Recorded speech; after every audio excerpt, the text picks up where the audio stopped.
The Single Tracks podcast is brought to you by TPC, the Pros Closet. Now is the perfect time to upgrade, and TPC has an industry-leading selection of new and certified pre-owned bikes, plus frames, wheels, and accessories. Each certified pre-owned bike is inspected, tested, and serviced, and every bike includes 30-day returns. Visit tpc.bike/singletracks and enter code SingleTracks40 to save $40 on every order over $200. That's the Pros Closet at tpc.bike/singletracks. And look for the link and coupon code in the show notes. Hey folks, welcome to the Single Tracks podcast. My name is Matt, and I'm the managing editor for Single Tracks and the author and narrator of the podcast today. We're trying something a little different for the pod and publishing an audio version of a short news story. And this is about why cross-country athlete Dylan Johnson chose to outfit his hardtail with a set of drop bars for the Leadville 100 mountain bike race.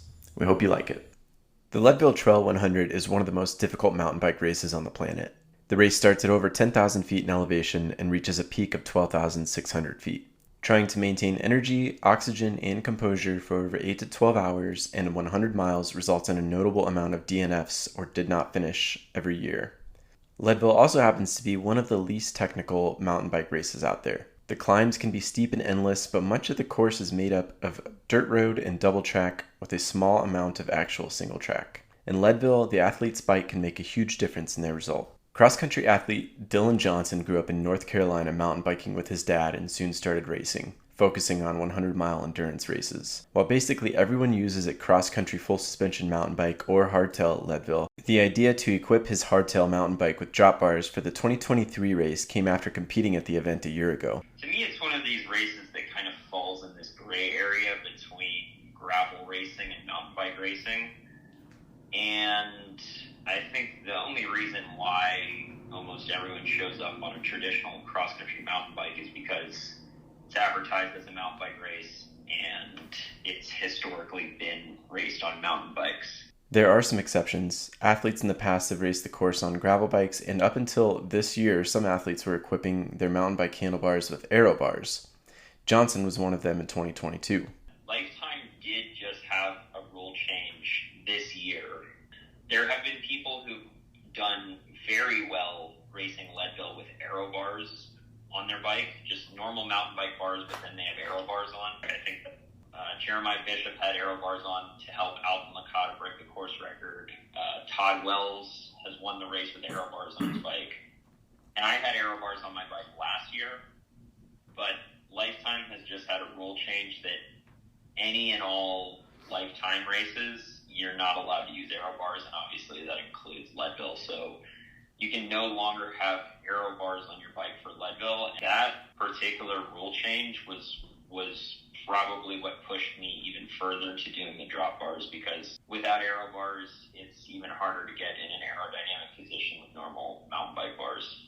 After racing Leadville last year, he experimented with a new setup for the Chequamegon 40 mountain bike race in Hayward, Wisconsin. Unfortunately, a thunderstorm opened up before it started and turned the course into a mud pit, throwing the need for a fast aerodynamic position out the window. But Johnson was committed to using a drop bar bike for this year's Leadville, and when August approached, he got serious about training with what he believed was the ideal setup: his Factor Lando hardtail with a 100mm Fox 32 step cast fork, a dropper post, a 36-tooth chainring, and drop bars. It may have been a better bike for Leadville, but it wasn't a seamless transition. Yeah, it definitely took some getting used to. I mean, the month leading up to Leadville, when I figured out that I was, in fact, going to ride the drop bar bike, I did pretty much every single ride on that bike, and I was oftentimes going and riding trails on that bike. And these were trails that were more technical than anything I was going to see at Leadville, and would have definitely been faster and more fun on regular bars, but I was just trying to get used to the bars. There were two course sections he was concerned about: the Powerline and Columbine descents. They aren't exactly technical, but they can be a little fast and loose. Johnson finished 17th with a time of 6 hours and 26 minutes. He reviewed his times from last year on the Powerline and Columbine descents with a regular mountain bike, and this year with drop bars. Johnson says there might not have been a difference at all.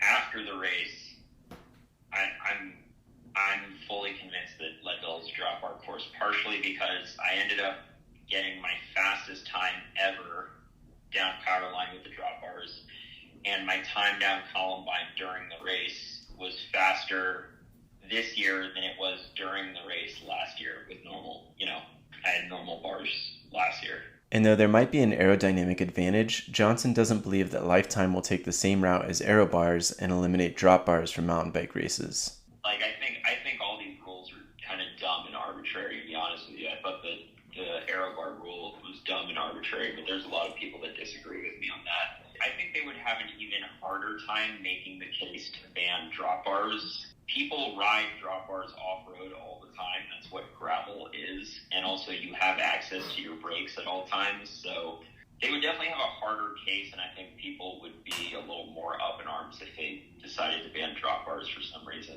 The athlete said he didn't get any flack from other competitors when he showed up to the race with his drop bar hardtail. In fact, some told him they thought it was a good idea. As for whether the addition of drop bar moves the bike into another category, Johnson doesn't believe so. I mean, my particular bike setup, everything about it is a mountain bike. The frame is a mountain bike frame. The fork is a mountain bike fork.